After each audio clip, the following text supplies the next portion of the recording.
ये कहा किस मुहाने पर, professor Santosh, coming back to you, Vijay sir, ये किस मुहाने पर हम आकर खड़े हैं भाई? 2 करोड़ रोजगार, बहुत हुई बेरोजगारी की मार, अब की बार मोदी सरकार। तो what's the difference with the party with the difference? ये अनएम्प्लॉयमेंट एक बड़ा विस्फोटक, एक क्या कहें उसे, न्यूक्लियर बॉम्ब तैयार हो रहा है क्या इस देश में? फ्रीबीज बांट दो, रफू कर दो, असल जड़ दबी रहे और वो किसी दिन ऐसा नासूर की तरह फूटेगा। गरिमा जी, 2014 में जब सरकार आई थी उस समय देश की आबादी थी 130 करोड़। हाँ। 2024 में आबादी है 144 करोड़। इस देश में 10 साल में 14 करोड़ आबादी बढ़ गई। अगर हम एम्प्लॉयमेंट या अनएम्प्लॉयमेंट रेट जो भी आप चाहें कहें, अगर हम उतना भी रखें तो 14 करोड़ जॉब तो मिलने चाहिए थे। अगर 14 करोड़ लोग आबादी में जुड़े हैं और उसमें से अगर मान लीजिए 7 को भी मिली, तो ये तो मान लो कि 7 करोड़ बेरोजगार जुड़े होंगे कहीं ना कहीं। कहने का मतलब ये है कि अगर जिस तरह से हम सरकारी सिस्टम को देख रहे हैं, जितने भी चीफ मिनिस्टर और पॉलिटिकल पार्टीज फ्रीबीज दे रही हैं, आप उनसे एक सवाल पूछिए कि उनके स्टेट में पिछले 5 साल में क्या क्या इन्वेस्टमेंट आया है। कुछ नहीं आया। तो उनके पास कोई एक्शन प्लान ही नहीं है, उनके पास कोई एजेंडा ही नहीं है। तो apart from the state government, Vijay Sardana, if I talk about, क्योंकि सुप्रीम कोर्ट ने तो आज सीधा केंद्र सरकार से सवाल पूछा कि भाई ये 81 करोड़ 35 लाख लोगों को 5 किलो राशन मुफ्त बांटते रहोगे, कब तक बांटोगे? रोजगार पर ध्यान देने की जरूरत है, वो क्यों करते नहीं दिख रहे हैं?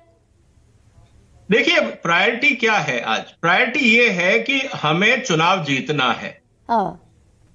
हमें जनता को ये पता है कि हिंदुस्तान का पॉलिटिकल सिस्टम डिफंक्ट है, उसको सिर्फ चुनाव जीतने से मतलब है, देश की चिंता नहीं है।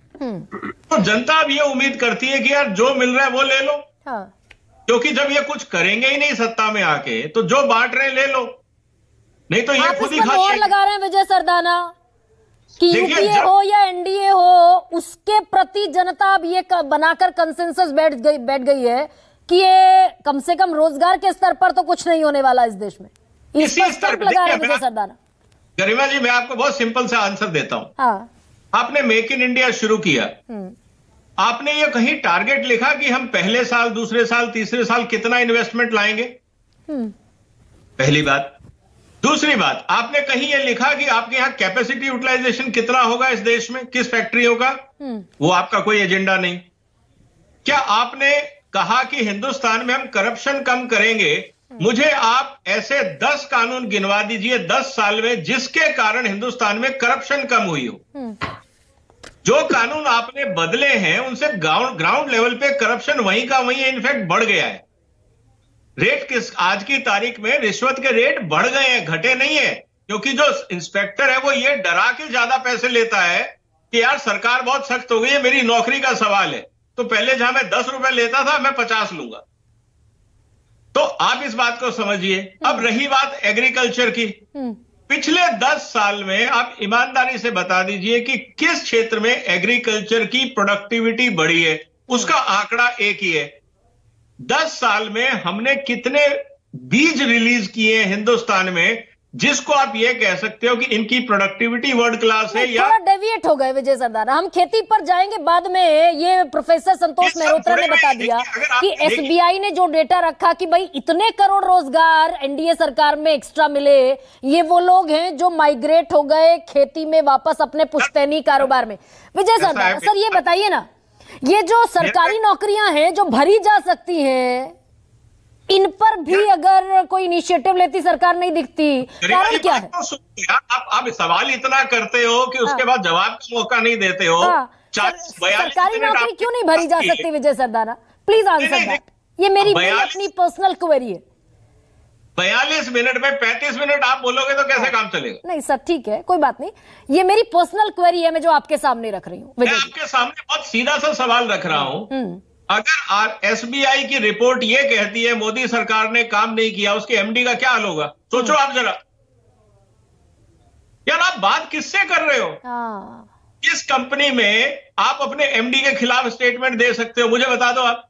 तो जो सरकारी सिस्टम है जहां पे कन्फ्लिक्ट ऑफ इंटरेस्ट है, जिसके एमडी चेयरमैन की पोजीशन वित्त मंत्रालय के हाथ में है, आप उससे उम्मीद करते हो कि वो अपने बॉस को क्रिटिसाइज करे? पागल है क्या वो? कहने का मतलब बहुत सिंपल है, we have to be realistic and logical. आंकड़ों पे जाइए। मैं कह रहा हूं पिछले 10 साल में आप मेरे को 10 क्रॉप के बीज बता दीजिए जिसमें आप ये कह सको कि ये प्रोडक्टिविटी वर्ल्ड क्लास है। मुझे 10 वो टेक्नोलॉजी स्मॉल स्केल इंडस्ट्रीज में दिखा दीजिए जहां पे आप ये कह सको this product will be world class product. मुझे वो 15 पीएसयूज या 2 पीएसयूज या 1 पीएसयूज दिखा दीजिए जहां पे efficiency productivity is world class. देखिए तो यानी धूल में लाठी चला रही है ना सरकारें, विजय जी? धूल में लाठी चल रही है, जनता की आंखों में धूल झोंकी जा रही है। बेरोजगारी पर, रोजगार पर वादे जो हो रहे हैं वो कोरे वादे हैं। नहीं, वादे इसलिए कोरे हैं क्योंकि आप लोग भी पूरा होमवर्क नहीं करते। आपके सवाल वेग है तो जवाब भी वेग आएंगे। आप वेग सवाल पूछते हो। आपको पॉलिटिकल पार्टी से सीधा सवाल पूछना चाहिए, बताइए कि एग्रीकल्चर प्रोडक्टिविटी में कौन सा बीज लॉन्च हुआ विच इज वर्ल्ड क्लास। आपको जवाब ही नहीं आएगा। वो आपको सारी दुनिया घुमाएंगे, आपका जवाब नहीं देंगे। तो आज विजय जी, दरअसल ऐसा होता नहीं विजय जी, मेरे साथ इस प्रोग्राम में मैं जो रिसर्च लेकर बैठती हूँ ऐसा होता नहीं अमूमन 99%। लेकिन आज प्रोफेसर संतोष भी और आप भी, मुझे लगता है कि एक कंसेंसस बनाकर पहले ही ऑफ द एयर बनाकर आए हैं कि भैया आज आंकड़ों पर सवाल उठाना है। लेकिन अमिताभ तिवारी, चलते हैं, ये मुद्दा बन गया क्या बस 2014 में एक बार सरकार चली गई बेरोजगारी के मुद्दे पर कि भाई बेरोजगारी ज्यादा है, बहुत हुई बेरोजगारी की मार, अब की बार मोदी सरकार। तो आगे अब जनता भी समझ गई कि बेरोजगारी पर होना जाना कुछ है नहीं, चुनाव लड़ा नहीं जाएगा इस मुद्दे पर। देखिए गरिमा जी, अमिताभ तिवारी, अच्छा कह लीजिए विजय जी, कह दीजिए 10 सेकंड। हाँ, मैं एक ही बात कहना चाहूंगा। कहिए ना। आप तक पॉइंटेड सवाल नहीं करेंगे, बेंचमार्किंग नहीं होगी कि हम कहां थे और कहां पहुंचे। वेग सवाल का आंसर, वेग क्वेश्चन का आंसर वेग आंसर ही आएगा। तो देखिए वेग और प्रिसाइज की विजय जी जहां तक बात है, भाई आरबीआई का आंकड़ा है अगर 50 साल में सबसे कम income net household saving, घरेलू बचत घटकर रह गई तकरीबन 13 लाख करोड़ 16 लाख करोड़ से। प्रिसाइज सवाल है। अगर रोजगार मेले में 10 लाख रोजगार दिया जाना था, 8,51,000 मात्र दे पाई सरकार, टारगेट से 1 साल बाद भी। प्रिसाइज सवाल है। बेरोजगारों की फौज है, सरकारी नौकरी जो दी जा सकती है उनमें भी सारे पद खाली पड़े हुए हैं। सवाल है, बेरोजगारी दर 8% पर झूल रही है पिछले 7-8 महीने से। प्रिसाइज सवाल है। खैर, लेकिन अमिताभ तिवारी, एक सवाल और छोड़ दीजिए, चाइना से आयात क्यों बढ़ रहा है जब हमारे यहाँ मेक इन इंडिया है? एब्सोल्युटली सवाल है। और ट्रेड डेफिसिट चाइना के साथ जो 2013 में था उससे बढ़ते बढ़ते 2024 में ट्रेड डेफिसिट बढ़ते बढ़ते और ज्यादा हो गया। तो इसका लेकिन मतलब सर एक ही घंटे का सवाल है ना, एक ही घंटे का सबसे बड़ा सवाल है ना, माफ कीजिए मुझे।